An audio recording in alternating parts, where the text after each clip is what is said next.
And good morning, everyone. I'm really excited to be here at the Eden Care NIH conference. And today I'm going to be doing something really special. I've gone away, I've done a specific piece of research for you, like I do with all my clients, and really looking about how now is the time to start planning for what the future could look like for our caring futures.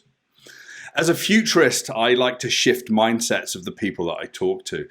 We're so busy with what's happening in the next 2 to 3 weeks, what's happening in next quarter, the plans, the strategies, budgets, and all of those things, that we often forget those further horizons. I help my clients look out 5, 10, and even 20 plus years into the future. I write stories of the world in 1,000 years as well. And I like to wonder, what if? What if the world was different from today? What if the world was going to change to be more sustainable, more equitable, and more empowering for everyone on the planet? And what if we can actually make some decisions today strategically to empower our teams to plan for a much more better and resilient future? And that's the work that I do, and that's the work that I've been doing for a number of years now, including the past year of the pandemic. Now, I like to talk about infinite humanity. I like to think about how humanity can really evolve over time. And I do like to start with industrial revolutions. About 280 years ago, we had industrial revolutions that had huge innovations across communications, across transportation and energy. And what we find today is that we're in the fourth industrial revolution. And that means that we've got internetized communications, internetized renewable energy, autonomous vehicles and transportation, and the world is moving faster now than ever before. Some people are saying the next 10 years is going to be some of the golden years for human ingenuity and development. I think that we can look at a little further, but the next 10 years is certainly going to be eye-opening. I'm going to share a little view of what those years look like. But really, over the last 12 months, and it's been about 12 months since all the lockdowns happened, and I'm here in Toronto, the most locked down city in North America, so we all feel it. I feel it, and I'm empathetic with everyone's situation that's out there. But we've seen that the pandemic has shown us that these industrial revolutions that we've got are really challenged. When you see the companies like Zoom have got more financial power and a larger market cap than ExxonMobil, you know that the world's shifting and changing. It's digital, and the world is really starting to progress in lots of different ways. But it's taken a pandemic to show us the fragility of our systems, and that we have to build resiliency, we have to be prepared, and we have to be ready for change. What's really interesting when we look at Canada itself and we look at the aging population, by 2030, about 9.5 million Canadians are going to be over 65. That's about 23% of the population, and that's going to get bigger and bigger over time. We're not going to grow the population of Canada by having more children. We're going to grow through immigration. So we're going to find that Canadians are going to get older, and as a country, we're going to get more diverse and we're going to grow. And now I like to think about a riff and an evolution on that industrial revolutions. We've already seen the communications, energy, and transportation. And I like to add something to this for what I call infinite humanity. It's ecology and human biology. This is the new factor. We're human. We breathe. We eat. We go about our business on a day-to-day basis. And what we need to do is consider all four of these dimensions as we start to progress into the future, because that added dimension of biology and ecology is going to be the thing that we're going to have to really master. There's going to be more data. There's going to be more technology. There's going to be ways that we operate normally that affect that dimension. So we have to come back to that idea of infinite humanity, and it's infinite because we've got no limits to what we can be. And really grounding ourselves as we start to look at through some of the developments that I'm going to present in this presentation, there are three factors that are interlinked, and that's that we need to engender the idea of building empathy in our teams. We need to give equity to the people that we look after and the staff that we work with and the solutions and partners that we choose. And we must provide the best care that we can. All three of these work together, and I've considered these deeply as I go through this presentation. Okay, let's look at technology. I've been a technologist for over 25 years now. I played with artificial intelligence in the 90s, and I'm a master of data and building huge information systems. Went through advertising, and now I focus on the future. But what if we reconsider the care industry with the tech that's coming? 32% growth in robots and what's happening out in the world right now. We saw Amber talk a lot about robotics yesterday, and I've got a little short video that I'm going to present a few of the things that I think are really important out there.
We really do live in a miraculous world. There's a lot of great robots out there that help us with everything from lifting to care to communications through to self-driving vehicles.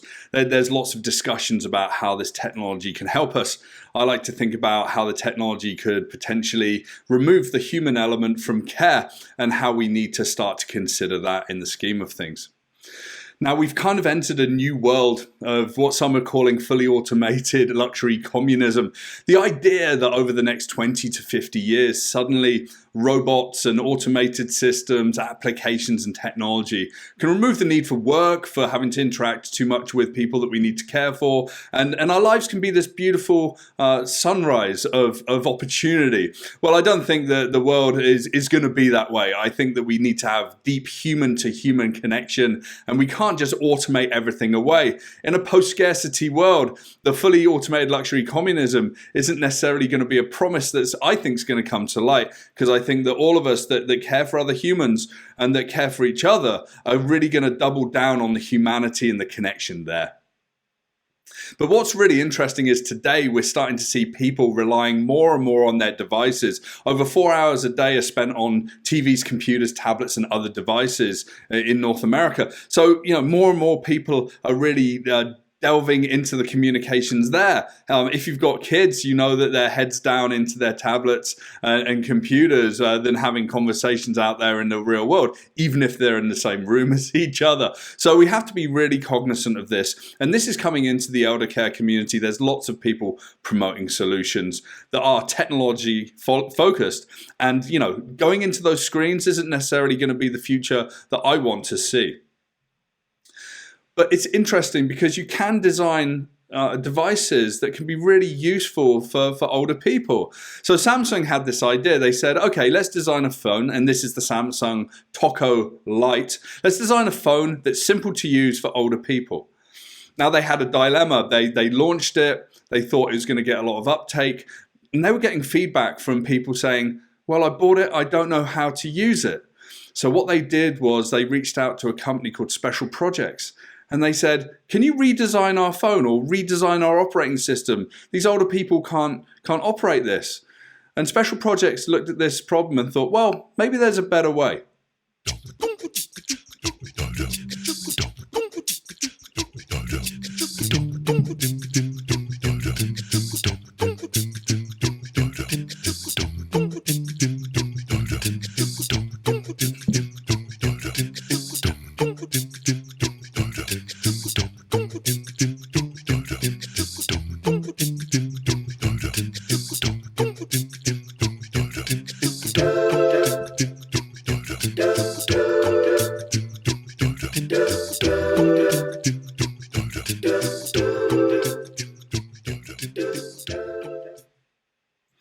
Now, the problem with the Samsung phone wasn't that it was designed badly. It was actually designed incredibly well.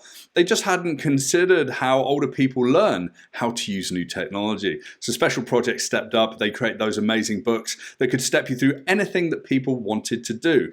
So, older people, they were more used to books. That was the insight. You could put the phone in the book. It would tell you exactly what to do. Amazing. Over time, you no longer need the books.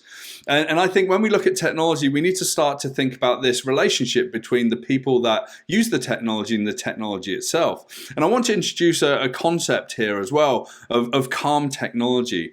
The idea that there can be technology out in the world that isn't demanding our attention, the notifications, the texts, all of those things can get overwhelming for people, especially older people as well. And my friend Amber Case wrote this book called about calm technology. The idea has been around for a long time. It's the idea that technology can exist in our periphery. And in that periphery, it can be useful. One great example of technology that exists in our periphery is the Amazon Alexa device. So it's there when we need it and we can call out, it can deliver information on demand, but it just disappears into the background of our homes. And I think that this kind of technology and voice-activated technology, very much like Amber went through yesterday, is really interesting to look at as being useful for care, because it doesn't overwhelm the environments where we provide the care or the homes where people live. Okay, out of technology into a brave new frontier, the frontier of longevity. And there's a lot of people pioneering in this field. What's really interesting is that today, a 75-year-old pretty much feels like a 65-year-old did in the 1970s. And I'm pretty sure in 40 years' time, when I turn 80, 88, 89 years old, I'm going to feel pretty young as well. And that's because I'm going to have the opportunity to look after myself, maybe to invest in some solutions that elongate my life and create longevity. About 50% of people aged 85 and older claim to be healthy enough to work as well. So, we're kind of entering an ageless revolution. And even the people that need care, they might not need it all of the time. And the idea of distributed care is incredibly important going forward versus the care homes that we've got today. And what's really interesting is that the spending power of people 60 and over, and this is going to grow over time, is really powerful. Like $15 trillion on a yearly basis is spent by that age group. A lot of that's going to be spent on care and health and wellness, and it's certainly going to be invested on longevity solutions as well as they get more affordable and more accessible. And if you look at the longevity market, and here we've got a picture that's a snapshot from 2019 of what that market looks like, we can see that everything from geoscience through to gene therapies, regenerative medicine is becoming big business. There's lots of investors. There's countries that are really doubling down on this world and really providing that care. And some people are saying that 20% of the global domestic product is going to be in the longevity market. That's about $27 trillion. It's a fairly unbelievable figure, but if you think about it, that's a huge opportunity. Now, providing care, providing solutions, technology, human care, and otherwise is going to be really big business going forward. Okay, it gets really interesting at this point of the presentation. I get super psyched talking about this kind of thing. But what happens when, unfortunately, we pass away or our loved ones pass away as well? well, maybe there's an opportunity to provide care there. I love this quote by Carl Sagan. I would love to believe that when I die, I'll live again, that some thinking, feeling, remembering part of me will continue. Now, Carl Sagan isn't with us anymore, but I certainly watch a lot of his videos and listen to a lot of his speeches and read his books. He's an incredible author and speaks about what humanity is in the concept of the universe. And what's interesting looking forward is that we try and build a sense of nostalgia and to try and connect with our past, to try and understand where we've come from and what we do. And recently there was an application out there, and it was for a company that was very similar to 23andMe and these other companies that enable you to look at your genetic lines and also look at your ancestry as well. And they were like, oh, you can make an image of your grandparents or even older than that come to life through artificial intelligence. Now, I've saved us that particular animation here, but this is my beautiful grandmother, and Ada was quite the character. But when I put it into this system, suddenly she came to life. It's quite emotional. That nostalgia is really important, but it doesn't need to define everything that we are in life. But this is the kind of technology that's going to be there, and it's going to feel like the people that are like long gone or recently passed away are there with us. This is someone really interesting. This is Eugenia Koida and her one of her best friends, Roman. Now, Roman passed away. And after a while, Eugenia thought, okay, I've got the technological skills to take all of his emails, all the text messages, social media messages I've had, to upload that into a system that I can write that's artificially intelligent, and I can have a conversation with him again. And that's exactly what she did. She built an application that was exactly like her best friend. And it could have generative text that could assume certain contexts of the conversation and feel like Roman was still alive. Now, this gets a little dystopian and a little strange, but I do think that this could actually be big business going forward. Well, people like Microsoft also think it's big business as well. There's a lot of patents out there about encoding who you are as an individual through the data that you've pushed out into the world. And we push out more data today than we ever had, and our kids are going to continue that legacy. And what if you can actually capture the essence of who we are as humans, encode that, and share that with the world? And then it gets super weird. There's lots of companies out there that are trying to capture the essence of who we are by getting people to download their consciousness. Now, we're in the realms of science fiction, but there are companies out there. Here's one particular company that's saying, okay, we're a startup. We can upload your mind to our computer systems. Unfortunately, you have to die in the situation. That's going to improve over time, I certainly hope. And what's interesting is there's work happening already to work out, all of the patterns in our brain and what is consciousness, the connectome. And they've done this with a fruit fly, and it cost a lot of money, $40 million, about 25,000 neurons. If you look at a human, we're about 90 million neurons and 100 trillion synaptic connections. So can we ever really capture what our consciousness is and who we are to add that flavor to that data that we've pushed out to the world?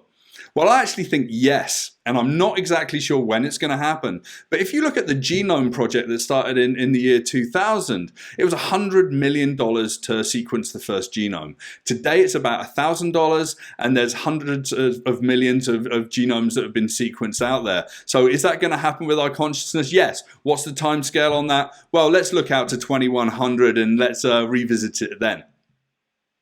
Okay, but where do we go from here?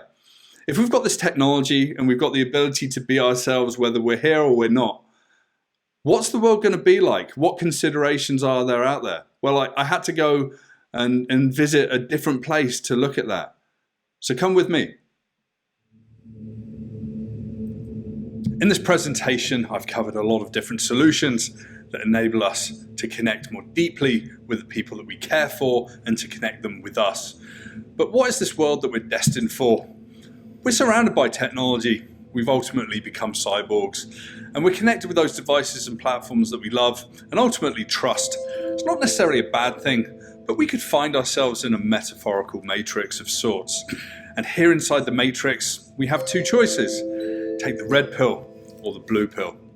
As Morpheus says to Neo, this is your last chance. After this, there's no turning back. You take the blue pill, the story ends. You wake up in bed and believe whatever you want to believe. You take the red pill, you stay in Wonderland, and I show you how deep the rabbit hole goes. And Wonderland is real life, and we can really make it a world of wonder. Technology does help us become more than who we are, but I don't think it needs to control what we do and how we operate in life. It doesn't need to change humanity. We've got a strong sense of what that is anyway. So let's bear that in mind as we continue this discussion and start to look at how the world can be better through more humane and deeply connective solutions.